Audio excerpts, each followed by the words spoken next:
नमस्कार दोस्तों, मैं हूं मनोज कौर गुप्ता। आप देख रहे हैं मेरे चैनल को जिसका नाम है रेगुलर क्लासेस फॉर अकाउंट। सामने आपको दिख रही है इनकम टैक्स की बुक, ठीक है, HC मल्होत्रा वाली 62 एडिशन। तो साहित्य भवन पब्लिकेशन की है ये बुक और इंग्लिश एडिशन है। चैप्टर चल रहा है income from salary. Question number चलेगा इसका 17वां क्वेश्चन, 17 क्वेश्चन। तो आपको दिखाते हैं, पढ़ाते हैं और इसका स्क्रीनशॉट ले लेना जिससे कि आपको हेल्प हो जाए क्वेश्चन पढ़ने में बाद में। इसमें लिखा हुआ है 17 क्वेश्चन, आपको समझ रहा होगा, स्क्रीनशॉट ले लो। Mister Ram Gopal an employee in a company is drawing, कितनी सैलरी उनकी? 40,000 as salary plus 10% of his salary as DNS पे। और DNS पे हमेशा जुड़ता ही जुड़ता है, कोई भी कैलकुलेशन हो, है ना। DNS अलाउंस हो तो सोचना पड़ता है क्योंकि as per terms of employment लिखा हो या फॉर्मिंग पार्ट ऑफ सैलरी हो तब जुड़ता है, अदरवाइज वो लिख के जरूर दिखाते हैं लेकिन कैलकुलेशन वगैरह में जुड़ता नहीं है, ठीक है। He is getting entertainment allowances, कितना मिलता है उसे? 1,000 रुपये पर मंथ। एंटरटेनमेंट अलाउंसेस जैसे कस्टमर को एंटरटेन करना पड़ता है, उनसे बातचीत करना, उनको सुविधाएं देना, जैसे कस्टमर केयर सेंटर में जाते हो आप और जो सर्विस एम्प्लॉय होते हैं वहाँ के, अगर आपसे बात ना करें ढंग से तो आप कहोगे नहीं एंटरटेनमेंट ढंग से नहीं किया। तो इसके लिए अच्छे से बातचीत करने के लिए, फिर अवगत करने के लिए 1,000 रुपये पर मंथ उन्हें मिलता है, ठीक है। He has spend 5,000 on entertainment allowances of the companies customer. Companies के कस्टमर के साथ कितने खर्च हो जाते हैं उनके? 5,000 रुपये हो जाते हैं। पूरे साल की बात कर रहा हूँ वही पे, या फिर पूरे, क्योंकि 1,000 रुपये पर मंथ मिलता है ऐसे, ठीक है। पूरे साल की बात हुई होगी। लेकिन ध्यान दो कि जो खर्चा होता है ना एंटरटेनमेंट पे, उसका कोई डिडक्शन वगैरह नहीं मिलता है। प्राइवेट एम्प्लॉय को जितना मिलेगा एंटरटेनमेंट वाला पूरा पूरा टैक्सेबल होगा, पूरा पूरा टैक्सेबल। लेकिन गवर्नमेंट एम्प्लॉय के लिए थोड़ा सा माफ भी होता है 5,000 तक, जिसमें हम पूरा सॉल्व करके दिखाते हैं। फिर लिखा है he is provided with a rent free unfurnished house at Allahabad.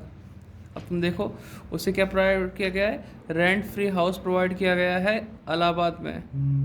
The fair rental value कितनी दे रखी है? 5,000 पर मंथ। हाँ, 5,000 का पर मंथ है। The house is owned by company. ये हाउस किसका था? कंपनी का था। अब ये देखो he is also provided a small car for personal and official purpose, ठीक है।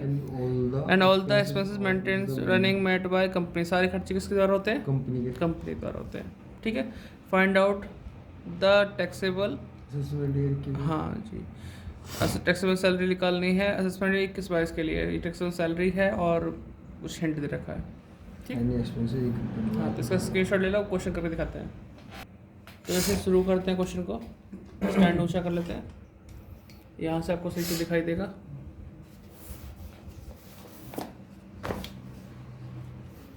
ठीक, अब आप क्लियर देख पाएंगे। 17 क्वेश्चन है।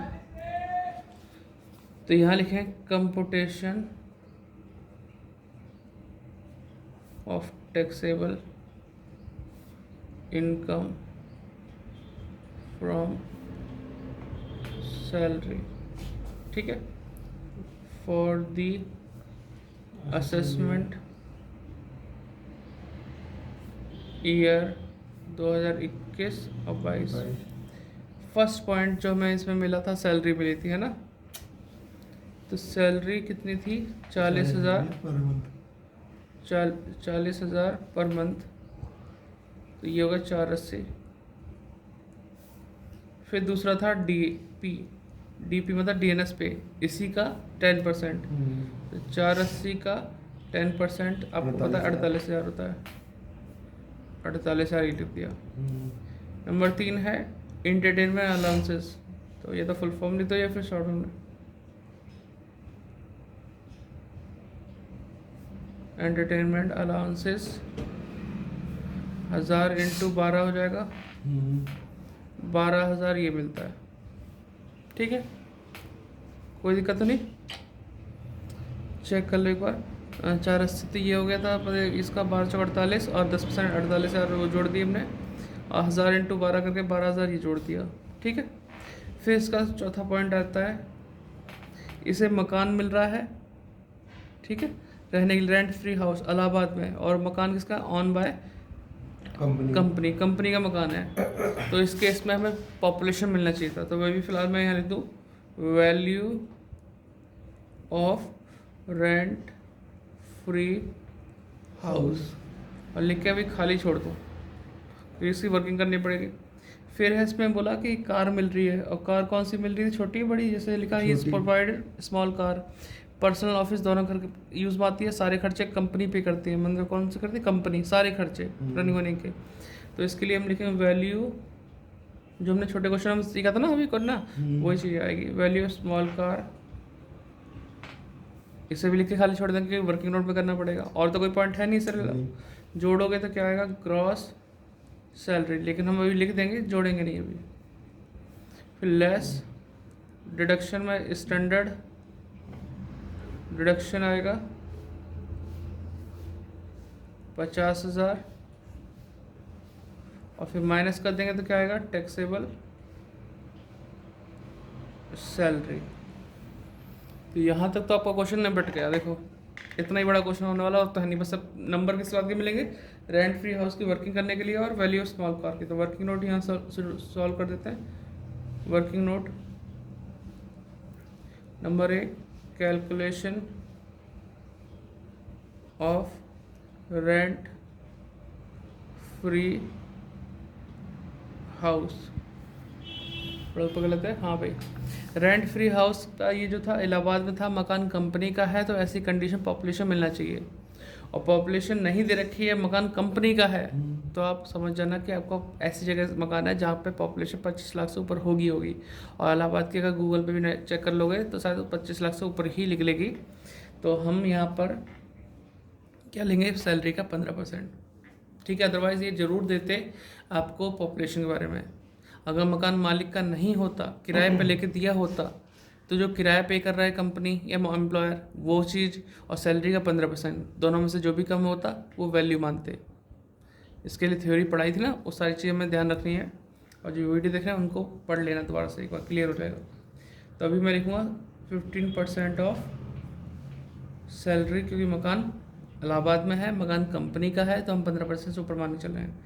सैलरी, और सैलरी में जुड़ता है सैलरी, DPDA और कैश अलाउंसेस।